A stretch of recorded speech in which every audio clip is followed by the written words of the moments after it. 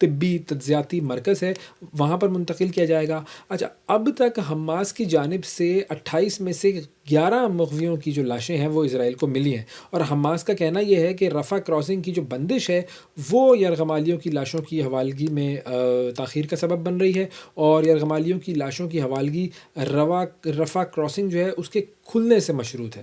دوسری جانب جو امریکی محکمہ خارجہ ہے اس نے ایک خدشہ پھر سے ظاہر کیا ہے، اور انہوں نے یہ کہا ہے کہ حماس جنگ بندی کی خلاف ورزی کر سکتا ہے۔ حماس کی جانب سے جنگ بندی کی ممکنہ خلاف ورزی کی مستند اطلاعات انہیں ملی ہے، اور یہ جو بات ہے امریکہ کی، یہ بات ہم سب کو پہلے پتہ تھی، اور امریکہ اس طرح سے اپنے آپ کو یہ ظاہر کر رہا ہے کہ جیسے حماس ہی ہمیشہ جنگ بندی کی خلاف ورزی کرتا ہے، جبکہ ہم بارہا یہ بات ساری دنیا کے سامنے پیش بھی کر چکے ہیں، اور ساری دنیا یہ بات جانتی ہے کہ اسرائیل کی طرف سے ہمیشہ کھلے عام جنگ بندی معاہدوں کی خلاف ورزیاں ہوئی ہیں۔ اب اسی حوالے سے اسرائیلی وزیر اعظم کا جو آفس ہے اس کے مطابق غزہ اور مصر کے درمیان واقع جو رفح بارڈر ہے وہ تاحکم ثانی بند رکھنے کا فیصلہ کر لیا گیا ہے، اور اس بیان میں یہ کہا گیا ہے کہ اسرائیلی مغویوں کی جو لاشوں کی واپسی اور طے شدہ فریم ورک کو نافذ کرنے میں حماس کے کردار کو دیکھتے ہوئے پھر رفح بارڈر کھولنے پر غور کیا جائے گا۔ تو یہ بیسکلی ان کی ایک اسٹریٹجی تھی کہ ہم ایک پوری دنیا کے سامنے ایک جھوٹ بولیں گے کہ ہم ایک امن کی ڈیل کر رہے ہیں، اور اس میں بڑے بڑے لیڈران گئے، دستخطوں پر سائن ہوئے، اور اس کے بعد یہ دیکھ لیجئے یہ اسرائیل اور امریکہ مل کر کیا کر رہے ہیں۔ اور ادھر جو فلسطین کی جو تنظیم ہے حماس مزاحمتی جو تنظیم ہے اس نے مزید 2 یرغمالیوں کی لاشیں اسرائیل کے حوالے کرنے کی بات کی ہے، اور اسرائیل کی جانب سے خیر اب جو جنگ بندی کی خلاف ورزیاں ہیں وہ کھلے عام ہو رہی ہیں، اور ساری دنیا جو ہے وہ یہ چیز دیکھ رہی ہے۔ اب بات کرتے ہیں جی بنگلہ دیش کے حوالے سے۔ بنگلہ دیش کے دارالحکومت ڈھاکہ کا جو حضرت شاہ جلال انٹرنیشنل ایئرپورٹ ہے اس پر کارگو سیکشن میں لگنے والی آگ کے باعث 6 گھنٹے تک فلائٹ آپریشن معطل رہا تھا، لیکن حکام کے مطابق اب پروازوں کا سلسلہ جو ہے وہ دوبارہ شروع کر دیا گیا ہے، اور وزارت شہری ہوابازی اور سیاحت جو ہے اس کی طرف سے ایک بیان آیا ہے کہ واقعے کی مکمل تحقیقات کی جائیں گی، اور آئندہ ایسے واقعات سے بچاؤ کے لیے مؤثر اقدامات کیے جائیں گے۔ اور آتش زدگی جب ہوئی تو اس کے بعد ایئرپورٹ کی تمام اندرون ملک کی جو پروازیں تھیں اور جو بیرون ملک کی پروازیں تھیں وہ ساری معطل کر دی گئی تھیں، اور آگ بجھانے کے لیے 37 فائر فائٹنگ یونٹس نے کارروائی میں حصہ لیا، جبکہ اس کے علاوہ فوج، بحریہ اور فضائیہ نے بھی امدادی کارروائیوں میں تعاون فراہم کیا تھا۔ اور یہ واقعہ اگر ہم دیکھیں جو آگ لگنے کا واقعہ ہے یہ بنگلہ دیش میں ایک ہفتے کے دوران تیسری بڑی آتش زدگی کا واقعہ ہے۔ اس سے قبل منگل کو ہم نے دیکھا تھا کہ ڈھاکہ میں ایک جو گارمنٹس کی فیکٹری ہے اور کیمیکل گودام ہے اس میں ایک بڑی شدید آگ لگی تھی، تقریباً 16 جانیں اس آگ نے نگل لی تھیں، جبکہ پھر جمعرات کو ہم نے یہ دیکھا کہ چٹاگانگ میں ایک 7 منزلہ گارمنٹس فیکٹری جو ہے وہ مکمل طور پر جل کر خاکستر ہو گئی تھی، اور اب یہ تیسرا واقعہ سامنے آیا ہے ایئرپورٹ کی آتش زدگی کا۔ آگے بڑھتے ہیں ناظرین اور آپ کو امریکہ کی طرف لے کر چلتے ہیں۔ امریکہ میں نو کنگز تحریک کے تحت صدر ڈونلڈ ٹرمپ کے خلاف بڑے پیمانے پر مظاہرے ہو رہے ہیں۔ مظاہرے کافی زیادہ شہروں میں ہو رہے ہیں، اور نیو یارک میں، واشنگٹن میں، شکاگو میں، لاس اینجلس میں تقریباً 2700 سے زائد مقامات پر یہ مظاہرے ہوئے ہیں، جن میں لاکھوں افراد نے شرکت کی ہے، اور مظاہرین نے ٹرمپ کی پالیسیوں کو آمرانہ قرار دیتے ہوئے ان پر سخت تنقید کی ہے۔ اور یہ مظاہرے ہم جانتے ہیں کہ اس وقت ہو رہے ہیں جب ایک طرف ہم دیکھتے ہیں کہ جو وفاقی حکومت ہے وہ شٹ ڈاؤن کی لپیٹ میں ہے، اور جو بجٹ ہے اس پر ریپبلکن اور ڈیموکریٹس میں شدید تعطل پایا جا رہا ہے، اور یہ جو لاک ڈاؤن کا معاملہ ہے یہ عنقریب حل ہوتا ہوا نظر نہیں آ رہا ہے۔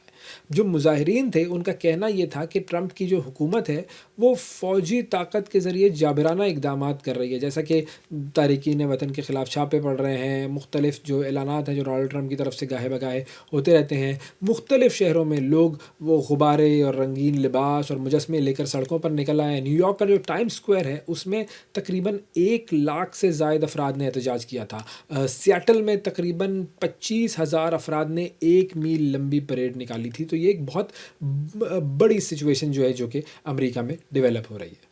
آگے بڑھتے ہیں اور آپ کو بھارت کی طرف لے کر جاتے ہیں۔ بھارت میں کھانسی کا شربت بچوں کے لیے بالکل زہریلا ثابت ہو رہا ہے، 20 سے زائد جانیں جا چکی ہیں۔ ورلڈ ہیلتھ آرگنائزیشن کی وارننگ ہے جو کہ جاری ہو چکی ہے کہ کھانسی کا شربت وہاں پر جو بن رہا ہے وہ بچوں کو نہ پلایا جائے۔ اس حوالے سے ہم بات کرتے ہیں، ہمارے ساتھ موجود ہیں ڈاکٹر رانا جواد اصغر صاحب، ان سے بات کرتے ہیں۔ السلام علیکم سر، بہت شکریہ آپ کا پروگرام کے لیے، آپ نے وقت نکالا۔ اب سب سے پہلے میں آپ سے یہ جاننا چاہوں گا، آپ تھوڑا سا میڈیکل جو پوائنٹ آف ویو ہے اس سے ہمیں سمجھا سکیں گے بہتر کہ جو بھارتی جو کھانسی کا شربت ہے اس میں پایا جانے والا جو ایک سبسٹنس ہے ڈی ایتھیلین گلائکول، یہ کیا ہے اور یہ انسانی صحت کے لیے کیوں خطرناک ہے؟ جی بہت شکریہ آپ نے پروگرام میں انوائٹ کرنے کا. ڈائی ایتھینائل گلائسول جو ہے جسے DEG بھی کہتے ہیں، یہ ایک انڈسٹریل سالونٹ ہے، یعنی کہ جو آپ کے پیٹرول کے اندر پڑتا ہے، کچھ اور اس طرح کی چیزیں ہیں، لوبریکنٹس ہیں، ان کے اندر یہ شامل ہوتا ہے. لیکن اس کا دوائیوں کے اندر کوئی کام نہیں، کیونکہ یہ بہت زہریلا ہوتا ہے، اور اتنا زہریلا ہوتا ہے کہ اس کا ایک چمچ جو ہے چھوٹا، وہ چھوٹے بچوں کی جان لے سکتا ہے. اس کا اصولی طور پر کسی بھی کھانسی کے شربت میں یا کسی اور دوائی کے اندر مل جانا یہ شو کرتا ہے کہ یا تو وہ ادویات کی کمپنی غلط کام کر رہی ہے یا اس سے غلطی سے ہوا ہے. اور یہ کیوں کرتے ہیں؟ اور ہم نے پچھلے سالوں میں ہندوستان سے بھیجے گئے ہوئے بہت ساری اس طرح کی کھانسی کے شربتوں سے بچوں کی اموات دیکھی ہیں مختلف ممالک میں. 2022 سے یہ زیادہ رپورٹ ہوا ہے. بعض ملکوں میں 100 بچوں کو بھی یہ پرابلم ہوا ہے، ان کی ڈیتھس ہوئی ہیں، بعض جگہ پہ ان کی کڈنی فیلیئرز ہوئے ہیں، اور اس کے اندر انڈونیشیا شامل ہے، کیمرون شامل ہے، اور اس طرح اور کئی ممالک شامل ہیں. اور ابھی حال ہی میں ہندوستان میں جو آپ نے بتایا مختلف بچے کھانسی کا شربت پینے سے وفات پا گئے. تو اس میں کھانسی کے شربت سے زیادہ جو ملاوٹ ہے وہ اس کا ذمہ دار ہے. اس کی ملاوٹ اس وجہ سے کی جاتی ہے کیونکہ یہ سستا ہوتا ہے، اور جو ادر سالونٹ جو ان کو اپنے کھانسی کے شربت میں ڈالنے ہیں وہ مہنگے ہوتے ہیں.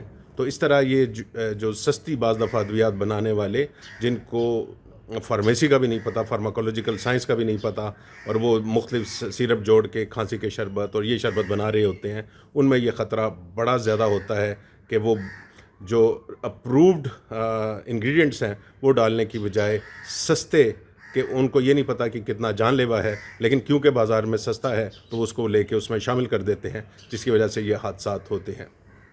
اچھا، اگر کھانسی کے شربت میں زہریلے اجزاء ہوں تو کیا اس کا کوئی متبادل علاج موجود ہے جو کہ مؤثر ثابت ہو سکتا ہے اس صورتحال میں؟ دیکھیے، اگر خدا نخواستہ کسی نے ایسا شربت پی لیا ہے، خاص طور پہ بچوں نے، تو اس کو الٹیاں آئیں گی، اس کو فوری طور پہ اس میں پیٹ میں درد ہوگی.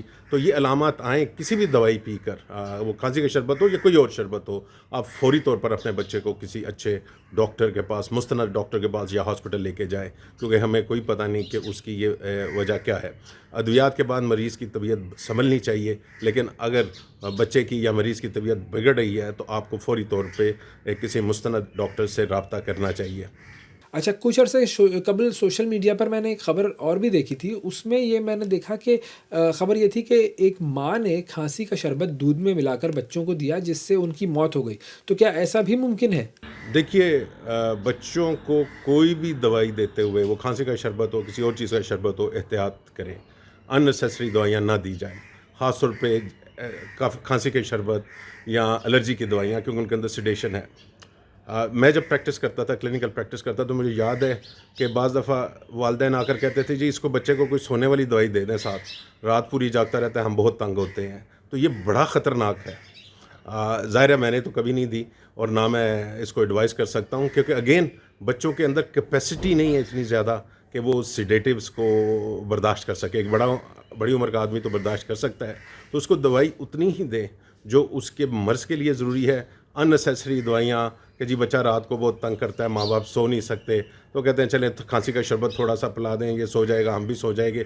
یہ انتہائی خطرناک عمل ہے، اور لوگ اس کے بارے بات نہیں کرتے. لیکن میں آپ کو اپنا قصہ بتا رہا ہوں کہ میرے پاس مریض بعض دفعہ ماں باپ ایسے آیا کرتے تھے، ینگ پیرنٹس جنہوں نے نیا ان کا بچہ ہوتا تھا اور اس کو پالنے کی کوشش کر رہے ہوتے تھے، اور وہ ایکچولی ڈاکٹر سے ہی ڈیمانڈ کر رہے ہوتے تھے کہ انہیں پتا تھا کھانسی کے شربتوں میں بچہ سو جاتا ہے. تو میرا یہ ہوگا کہ بچے کو کھانسی کا شربت سیڈیشن والا جس کے اندر سیڈیٹیو ہے وہ نہ دیجیے. صرف ڈاکٹر کے مشورے کے ساتھ مختصر مقدار کے اندر اور مختصر مدت کے لیے، جب تک اس کو ضرورت ہے، اس کو واقعی میڈیکلی ضرورت ہے، اس وقت تک آپ یہ دوائی دیں. اس کے بعد ایک قطرہ بھی اننیسیسری دوائی کا نہ بچے کو دینا چاہیے، نہ کسی اور مریض کو دینا چاہیے. اور بچوں کے لیے کھانسی کا جو شربت ہے وہ استعمال کرتے وقت والدین کو کن احتیاطی تدابیر کا خیال رکھنا چاہیے؟ دیکھیے جی، کھانسی کے شربتوں میں تھوڑا سا آپ یہ کہہ لیجئے کہ سیڈیٹیو ہوتے تھے، اور بعض نشے والے حضرات کچھ عرصہ پہلے تک تو کھانسی کے، جن کو دوسرے نشے کی ادویات نہیں تھی ملتی، وہ کھانسی کے شربتوں سے اپنا کام کیا کرتے تھے۔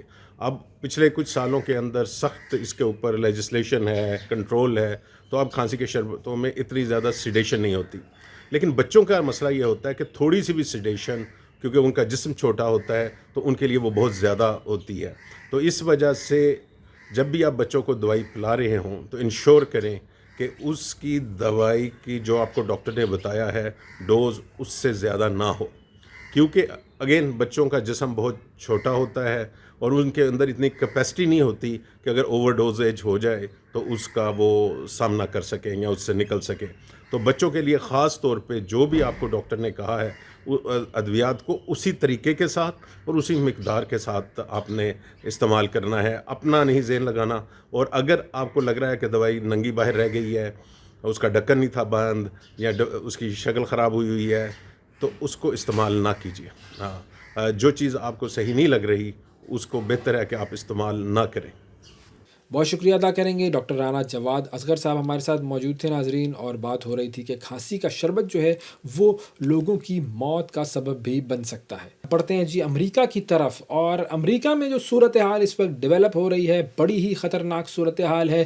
ڈونلڈ ٹرمپ بمقابلہ امریکی میڈیا، یہ ہے معاملہ۔ ڈونلڈ ٹرمپ کی طرف سے کچھ ایسی میڈیا پالیسیز اناؤنس کی گئی ہیں ڈونلڈ ٹرمپ کی حکومت کی طرف سے کہ جو پینٹاگون کا جو میڈیا ہے، جو میڈیا ہاؤسز پینٹاگون کو کور کرتے تھے، ان کے درمیان اور ڈونلڈ ٹرمپ کی حکومت کے درمیان ایک شدید تنازع سامنے آیا ہے، اور کئی major U S media houses ہیں جنہوں نے کہا ہے کہ ہم ڈونلڈ ٹرمپ کی حکومت کی طرف سے یہ جو نئی پالیسی ہے میڈیا کے حوالے سے جو دی گئی ہے اس کو ہم نہیں مانتے ہیں۔ اب یہ معاملہ کیا ہے اس پر ہم بات کرتے ہیں۔ ماہین مصطفیٰ ہمارے ساتھ موجود ہیں، جرنلسٹ ہیں، امریکہ سے ہمیں جوائن کر رہے ہیں۔ السلام علیکم ماہین۔ وعلیکم السلام اویس، کیسے ہیں آپ؟ ٹھیک ٹھاک؟ تھینک یو ماہین، آپ نے پروگرام کے لیے وقت نکالا۔ اب یہ جو پینٹاگون کی طرف سے نئی پریس پالیسی اناؤنس کی گئی ہے وہ ہے کیا، اور کیا اس میں ایسے پوائنٹس ہیں کہ جس پر میڈیا ہاؤسز کو اعتراض ہے؟ انہوں نے پالیسی لانچ کی ہے through the defence secretary Pete Hegseth. It's a very interesting policy, 21 pages کا یہ ایک بہت ہی ایکسٹینسو ڈاکیومنٹ ہے جس میں کچھ ریسٹرکشنز ہیں جو کر دی گئی ہیں امپوزڈ آن جرنلسٹ۔ اب انہوں نے کہا ہے کہ ان آتھورائزڈ یعنی کہ غیر اجازتی معلومات جو سینسٹیو انفارمیشن ہے اس کی ریسٹرکشن کی گئی ہے، اور یہ کہا گیا ہے کہ it's for the national interest and the security of U S to be protective of that. لیکن کرٹکس کہہ رہے ہیں کہ یہ بہت ہی زیادہ پریس فریڈم کو آن دا لائن ڈال رہا ہے۔ It is attacking curiosity and asking the tough questions, because press کا کام کیا ہے؟ To hold the people in power accountable, تو وہ اس کو ہی تھوڑا کم کیا جا رہا ہے۔ اگر دیکھا جائے تو یہ جو بات ہو رہی ہے اباؤٹ ان آتھورائزڈ انفارمیشن، یہ ایک تو آپ حاصل نہیں کر سکتے، یہ کہا گیا ہے، دوسرا اس کو پبلش نہیں کر سکتے، چھاپ نہیں سکتے ہیں جرنلسٹ۔ یعنی کہ جو کچھ کافی چیٹس بھی ہوا کرتی تھی، coffee table chats, casual conversations, hallway conversations Pentagon میں، وہ بھی اب نہیں ہو سکتی۔ کبھی کبھار سچ ابھرتا تھا ایسی کانورزیشن سے، اب وہ بھی نہیں ہو سکتا ہے۔ اور ساتھ میں پینٹاگون کی بلڈنگ کے کچھ ایریاز ہیں جن کو بالکل ریسٹرکٹ کر دیا گیا ہے، اور اگر جرنلسٹ جائیں گے سو دے ول بی اسکارٹڈ بائی آفیشلز، یعنی کہ ہیویلی اسکریننگ اور مانیٹرنگ بھی ہوئی جائے گی۔ اب یہ obviously this is something that is really surprising many people because it's a little unprecedented. It hasn't happened before. Journalists weren't given this kind of a restriction before, so it seems a little odd. And the journalists are saying that okay, now what can we do about this, right? تو وہ کچھ اور طریقے ڈھونڈنے پڑیں گے انہیں، F O I A request پہ ڈپینڈ کرنا پڑے گا، لیکس پہ ڈپینڈ کرنا پڑے گا، outside third party sources پہ انہیں ڈپینڈ کرنا پڑے گا۔ اچھا مہین، آپ کو کیا لگتا ہے کہ پینٹاگون کی یہ جو پالیسی ہے، تو پینٹاگون کو یہ پالیسی بنانے کی ضرورت کیوں پیش آئی؟ What do they want to achieve? تو the short answer to that is narrative control, messaging control. وہ خود ہی ڈیسائیڈ کر رہے ہیں کہ کیا سٹوری ہونے چاہیے۔ وہ کہہ رہے ہیں کہ آپ سوال بھی بہت کنٹرول پوچھیں، تو ایک بہت ہی کنٹرول سا ایک انوائرمنٹ بن گیا ہے نیریٹو